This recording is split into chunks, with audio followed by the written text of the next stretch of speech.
Hello everyone, welcome back to my channel. Guys, आज polity यानी संविधान सभा का दूसरा क्लास है। जैसे कि आप लोग को पता है कि आप लोग हमारे साथ क्वेश्चन आंसर का प्रैक्टिस करते हैं। चलिए ज़्यादा समय न लेते हुए क्लासेस को स्टार्ट करते हैं। अगर आप लोगों को वीडियो पसंद आए तो एक बार लाइक से सब्सक्राइब करना प्लीज़ प्लीज़ प्लीज़ ना भूलें, ठीक है।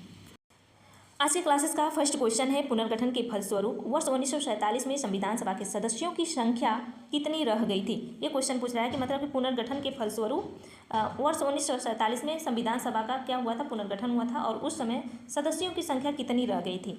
तो ये क्वेश्चन पूछ रहा है। तो पहले तो ये समझिए, इस क्वेश्चन को हम लोग अच्छे से समझते हैं। जैसे पुनर्गठन मीन्स होता है दोबारा किसी चीज़ को गठन करना, यानी कि संविधान सभा का पहला जो गठन हुआ था उसमें से सदस्यों की संख्या कितनी थी, 389 थी। और जिसमें ब्रिटिश प्रांत से लोग आए थे, 296 लोग चुनकर आए थे और मुसलमान लोग से 73 सीट मतलब 73 लोग निर्वाचित होकर आए थे, ठीक है।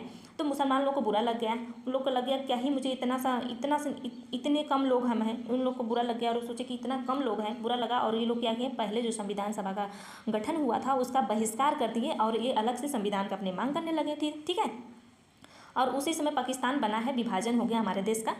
तो इसमें जो फिर दोबारा जो गठन हुआ, हम लोग को संविधान सभा का पुनर्गठन दोबारा जब हुआ, पुनर्गठन मीन्स होता है कि दोबारा गठन करना, और वर्ष 1947 में हुआ था संविधान सभा का पुनर्गठन। और उस समय सदस्य की संख्या कितनी बच गई थी, 289 बच गई थी, ठीक है। यानी कि 389 थी तो 289 बच गई थी उस समय। तो इसका राइट आंसर क्या है, यानी संविधान सभा का पुनर्गठन 1947 में हुआ था, उसमें सदस्यों की संख्या कितनी रह गई थी, 289। इस क्वेश्चन को इस तरीके से आप लोग लगा सकते हैं, बहुत ही सरल तरीके से, ठीक है। अगले क्वेश्चन है, संविधान सभा में देशी रियासतों के लिए कितने प्रतिनिधि थे, ये क्वेश्चन पूछ रहा है। तो इसका जो करेक्ट आंसर है ऑप्शन बी है। अब हम लोग बहुत जल्दी जल्दी क्वेश्चन को करने वाले हैं, ठीक है। नेक्स्ट क्वेश्चन है, 17 नंबर क्वेश्चन है, पुनर्गठित संविधान सभा में विभिन्न प्रांतों के लिए कितने प्रतिनिधि थे। विभिन्न प्रांतों के लिए कितने प्रतिनिधि थे, ये क्वेश्चन आप लोग को बताना है। जो कि इसका राइट आंसर बहुत अच्छे से आप लोग निकाल जाएंगे, जो कि अभी मैंने इसका बात किया था। तो इसका जो करेक्ट आंसर है ऑप्शन बी है। क्वेश्चन नंबर 18 है, कैबिनेट मिशन योजना के अंतर्गत संविधान निर्मात्री परिषद में प्रत्येक प्रांत की आवंटित सदस्य संख्या निर्धारित करने के लिए एक प्रतिनिधि कितनी जनसंख्या के अनुपात में था। देखिए, इस क्वेश्चन को लेंदी बनाया गया है, डिफिकल्ट वर्ड डाला गया है और लेंदी बनाया गया है, बहुत स्ट्रॉन्ग बनाया है, लेकिन हम लोग इसको निकाल जाएंगे। हम लोग क्योंकि पढ़े हैं, हम लोग जानते हैं, ठीक है। तो इस पहले तो समझिए, कैबिनेट मिशन योजना से हम लोग को संविधान मिला है और इसे संविधान में जैसे संविधान निर्मात्री की बात किया है, यानी निर्माण करने वाले संविधान को जो निर्माण करने वाले थे, एक परिषद था, एक परिषद बनाया गया था संविधान सभा को निर्माण करने वाले, जिसमें सदस्य चुनकर गए थे। इस क्वेश्चन को इस तरीके से समझ सकते हैं, ठीक है। यही पूछ रहा है कि एक प्रतिनिधि कितने जनसंख्या मतलब कितने व्यक्ति पर चुना गया था, यही पूछा है कि एक प्रतिनिधि मीन्स एक व्यक्ति कोई है और उसको कितने लोग उसको सपोर्ट करेंगे तो एक प्रतिनिधि चुना जाएगा, ये क्वेश्चन पूछ रहा है। मान लीजिए कि आपके घर में 10 लोग हैं, ठीक है। आपके घर में 10 लोग हैं और उस 10 लोग में अगर आप लोग को 7-8 लोग आपके सपोर्ट में हैं तो कोई तीसरा उठेगा तो बोलेगा कि आप घर के मुखिया बन जाओ भाई, आपको इतने लोग सपोर्ट करते हैं, ठीक है। तो वही पूछ रहा है कि संविधान में सदस्य जो गए थे, जो प्रतिनिधि गए थे, कितने लाख पे गए थे, 10 लाख अगर व्यक्ति उनको चुन लिए हैं तो एक प्रतिनिधि संविधान सभा में चुनकर जाते थे। इस क्वेश्चन को इस तरीके से समझ सकते हैं। तो इसका करेक्ट जो आंसर है 10 लाख व्यक्ति पर एक प्रतिनिधि चुने जाते थे, ठीक है। इस क्वेश्चन को इस तरीके से समझ सकते हैं। ओके, चलिए ज़्यादा समय ना लेते हैं। अगले क्वेश्चन है, संविधान सभा के सदस्यों को निम्न में से किसने प्रत्यक्ष रूप से निर्वाचित किया था। ये क्वेश्चन पूछ रहा है, संविधान सभा में सदस्यों के निम्न में से प्रत्यक्ष रूप से किसने निर्वाचित किया था। तो इसका करेक्ट आंसर है प्रांतों की संविधान सभा, ठीक है। चलिए जल्दी जल्दी क्वेश्चन को हम लोग सॉल्व करते हैं, बहुत देर हो गया। अगले क्वेश्चन है, क्वेश्चन नंबर 20 है, संविधान सभा में किस प्रांत प्रतिनिधित्व सबसे अधिक थे, मतलब किस प्रांत से प्रतिनिधित्व सबसे अधिक थे। ऑप्शन 4 है आप लोग के सामने। ऑप्शन ए है बंगाल, ऑप्शन बी है चेन्नई, ऑप्शन सी है मुंबई, ऑप्शन डी है संयुक्त प्रांत। अब आप लोग क्वेश्चन को निकाल जाएंगे, मुझे पता है। जैसे कि आप लोग जानते हैं कि संयुक्त प्रांत से कितने मतलब सबसे ज़्यादा प्रतिनिधि चुने गए थे, ठीक है, जो कि आज भी है यूपी, ठीक है। अगले क्वेश्चन है, क्वेश्चन नंबर 21 है, संविधान सभा में किस देशी रियासतों के प्रतिनिधि ने भाग नहीं लिया था। अब ये क्वेश्चन तो और ही सरल है। अब जैसे 4 ऑप्शन आप लोग के सामने दिया है, जूनागढ़, कश्मीर, हैदराबाद, मैसूर। इसमें से करेक्ट आंसर क्या है बताने का प्रयास करें। कितना आप लोगों का क्वेश्चन सही हो रहा है, प्लीज़ प्लीज़ प्लीज़ बताएं, ठीक है। तो इसका जो आप राइट आंसर आप जानते हैं कि हैदराबाद से जो हैदराबाद के लोग थे, देशी रियासत, ये लोग क्या किए थे, संविधान सभा में क्या हुए थे, शामिल नहीं हुए थे। बहुत ही पता नहीं क्यों नहीं शामिल हुए थे, एक बार पूछ कर आइएगा आप लोग, ठीक है। अगले क्वेश्चन पर हम लोग बढ़ते हैं 22 जिसकी इसका राइट आंसर ये है हैदराबाद। ठीक है, क्वेश्चन नंबर 22 है B.R. अम्बेडकर का संविधान सभा में निर्वाचन हुआ था। अब बताना है, बहुत ही इजी, बहुत सरल क्वेश्चन, बहुत प्यारा क्वेश्चन। ठीक है, तो बता B.R. अम्बेडकर का संविधान सभा में निर्वाचन हुआ था, कहाँ से हुआ था ये बताना है। ऑप्शन ए है पश्चिम बंगाल से, ऑप्शन बी है मतलब मुंबई प्रेसिडेंसी से, ऑप्शन सी है तत्कालिक मध्य भारत से, या ऑप्शन डी है पंजाब से। आप लोग को बताना है। ठीक है, तो इसका राइट आंसर आप जैसे कि जानते हैं कि B.R. अम्बेडकर जो थे ये महाराष्ट्र के रहने वाले थे, लेकिन इतने अच्छे थे, इतने प्यारे थे कि इनको पश्चिम बंगाल से क्या किए थे, ये निर्वाचित होकर आए थे संविधान सभा में। ठीक है, इस तरह क्वेश्चन को आप समझ सकते हैं, बहुत ही सरल क्वेश्चन है। चलिए अगले क्वेश्चन पे बढ़ते हैं, हम लोग जल्दी जल्दी बढ़ते हैं क्योंकि हम लोग प्रैक्टिस कर रहे हैं। ठीक है, अधिक से अधिक क्वेश्चन हम लोग प्रैक्टिस कर जाएँ। अगला क्वेश्चन है मुस्लिम लीग ने किस कारण संविधान सभा का बहिष्कार किया था। देखिए फर्स्ट क्वेश्चन में मैंने कुछ टाइम लेकर इस शब्द को बताया था कि इन्होंने बहिष्कार क्यों किया था। देखिए एक जगह मैंने बताया, दूसरा क्वेश्चन सॉल्व हो रहा है कि नहीं, अगर आप लोग ध्यान से सुने होंगे तो सॉल्व तो जरूर कर जाएंगे इसको।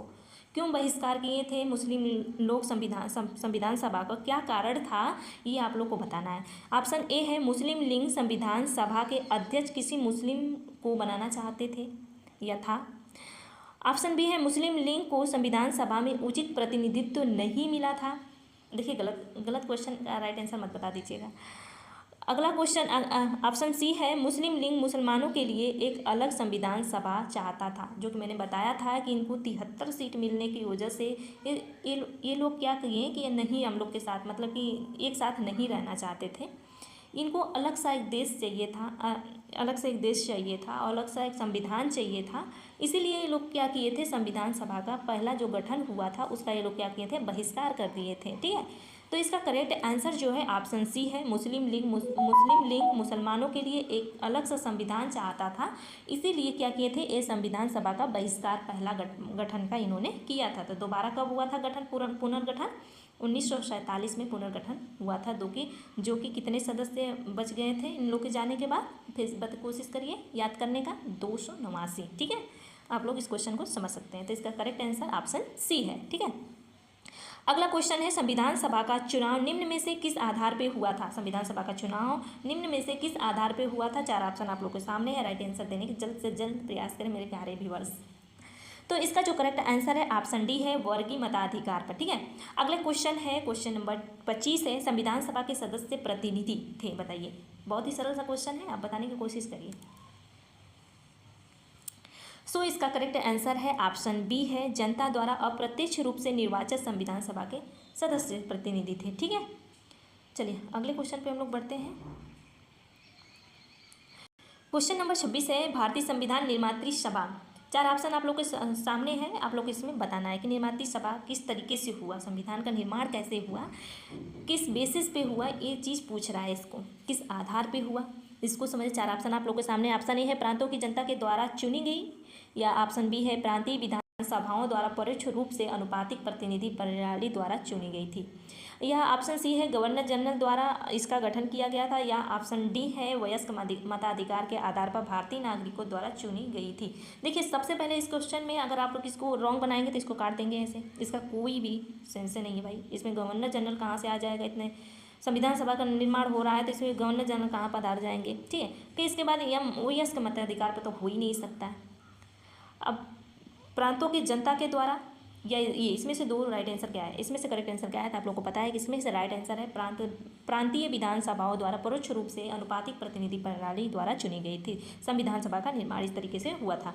ठीक है, चलिए अगले क्वेश्चन पे हम लोग बढ़ते हैं। अगला क्वेश्चन है, क्वेश्चन नंबर 27 है, भारतीय संविधान को किसने बनाया। भारतीय संविधान को किसने बनाया। 4 ऑप्शन आप लोग को सामने है, ऑप्शन ए है संविधान सभा ने, ऑप्शन बी है ब्रिटिश संसद ने, ऑप्शन सी है भारतीय संसद ने, ऑप्शन डी है गवर्नर जनरल ने। इसका करेक्ट आंसर क्या है आप लोग बताने का प्रयास करें, जो कि सबसे ईजी क्वेश्चन है, आप लोग इसका आंसर दे चुके होंगे इसलिए हम भी दे दूंगी। इसका राइट आंसर है ऑप्शन ए। ठीक है, संविधान सभा द्वारा। ओके, क्वेश्चन नंबर 28 है, संविधान सभा के लिए चुनाव कब संपन्न हुआ। मतलब संविधान सभा का चुनाव कब संपन्न हुआ ये बताने का प्रयास करिए। बहुत ही इजी सा क्वेश्चन, बहुत ही सरल सा क्वेश्चन है। इस क्वेश्चन को बताने का प्रयास करिए, बहुत इजी और बहुत सरल सा क्वेश्चन है। सो इसका राइट आंसर है ऑप्शन सी, 1946 में। ठीक है, चलिए अगले क्वेश्चन पे हम लोग बढ़ते हैं। भारतीय संविधान की स्थापना हुई थी, भारतीय संविधान का स्थापना कब हुआ था, यही पूछ रहा है। इसका राइट आंसर आप लोग जानते हैं, बहुत ईजी है। आप लोग इसका आंसर दे चुके हैं कमेंट बॉक्स में, अब मैं दे दूँ तो इसका जो राइट आंसर है ऑप्शन बी है, 9 दिसंबर 1946 को क्या हुआ था, संविधान सभा का स्थापना हुआ था। ठीक है, अगले क्वेश्चन पे हम लोग बढ़ते हैं। अगला क्वेश्चन है क्वेश्चन नंबर 30 है, संविधान सभा में प्रथम अधिवेशन कहाँ हुआ था। जैसे कि आप लोग को मैं बता दूं, कोई अधिवेशन मीन्स होता है बैठक, तो संविधान सभा का पहला बैठक यानी प्रथम बैठक कहाँ हुआ था, तो इसका जो करेक्ट आंसर है ऑप्शन डी, दिल्ली में। ठीक है, इसको आप समझ सकते हैं, आप लोग इसका आंसर दे चुके होंगे हमसे पहले, क्योंकि आप लोग बहुत ही फास्ट हैं। ओके, अगले क्वेश्चन है क्वेश्चन नंबर 31 है, संविधान सभा के उद्घाटन अधिवेशन की अध्यक्षता किसने की थी। यही बताना है कि संविधान सभा का जब उद्घाटन हुआ, मतलब संविधान सभा हम लोग को मिल चुका था, अब भाई उसमें कार्य होना है कि पहले कौन उसमें मालिक बनेगा, कौन उसको बहुत अच्छा से संयोग के चलाएगा, मतलब उद्घाटन करेगा, उसका सब कुछ उसके बारे में बताएगा, तो इसमें कौन अध्यक्ष थे ये पूछ रहा है। तो इसका जो करेक्ट आंसर है ऑप्शन बी है, सच्चिदानंद सिन्हा। ये बुजुर्ग थे, इसीलिए इनको चुना गया था इस संविधान सभा का उद्घाटन के लिए। ठीक है, सो आज की क्लासेस यहीं तक है। अगर वीडियो आप लोगों को पसंद आया तो आप लाइक शेयर सब्सक्राइब करना प्लीज़ ना भूलिए, इसी तरह वीडियो पाने के लिए। So thank you.